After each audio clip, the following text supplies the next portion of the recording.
Greeting, dear HMC friends. May the Lord be with you today. As I continue to look at some of the characters of the Bible, our Old Testament readings that are set for this week center around the prophet Jeremiah. And so I thought I would share around Jeremiah today. And as the old song said, Jeremiah was a bullfrog. He was a friend of mine. Well, that's not the Jeremiah that we're thinking about. But Jeremiah, from the Old Testament, a prophet.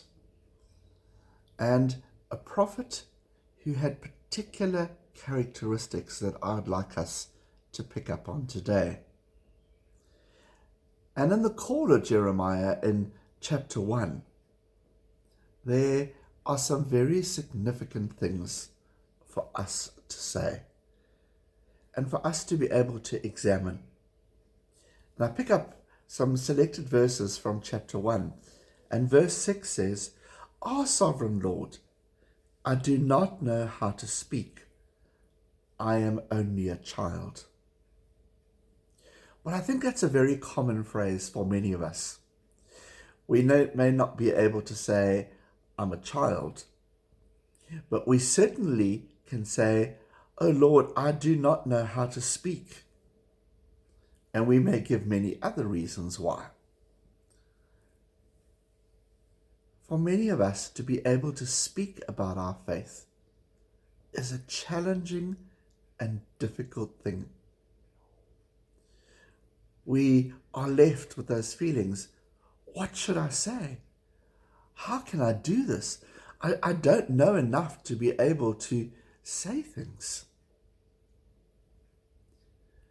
And yet, there are some characteristics of Jeremiah that we need to have a look at. The one is when God says to Jeremiah, and in verse 5, "Before I formed you in the womb, I knew you. Before you were born, I set you apart. I appointed you as a prophet to the nations." And here we see, and we are reminded in Jeremiah, that God appointed Jeremiah for that moment. And often God is depending upon us as we are appointed to a moment. Sometimes when we meet a friend, or we need to say something, and our hearts know that. Jeremiah, in all his prostration, in all him saying, "I can't do that," the Lord spoke directly to Jeremiah. And I pick up verse 7. "But the Lord said to me, do not say I'm only a child," i.e., stop giving excuses. And he speaks there to Jeremiah of how God had appointed Jeremiah for that moment with that person that he spoke to. And here's the beautiful part that we read in verse 9.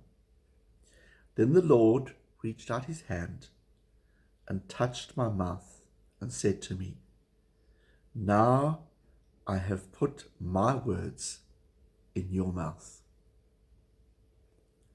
That sometimes we need to trust that indeed the words are already there. And so often we just need to speak about our own experience. Maybe to someone who's really battling, "My friend, in those times when I battled, as difficult as it was, I just trusted God." Or I knew that someone was praying for me. Please don't just say cliches like, "Oh, I'm so sorry to hear about this. I'll pray for you." Yes, you do need to pray for them. But just try a little step more. Remember those words? Tell me about it. What happened? I have faced many circumstances when I have had to face people. And I have freely admitted to them, I don't understand. And I don't know why God allows this. And I don't really know what to say to you. But there's one thing I do know. God is with you. And God will never let you go. And so friends like Jeremiah, as reluctant as we may be, may we speak in the name of Jesus. May we bring the gospel or the hope of God to somebody else. Let's dispense of those excuses. Well, I'm just a bullfrog and I don't know what to do. You can speak because God has called you and God puts those words in your mouth. Take care and God bless.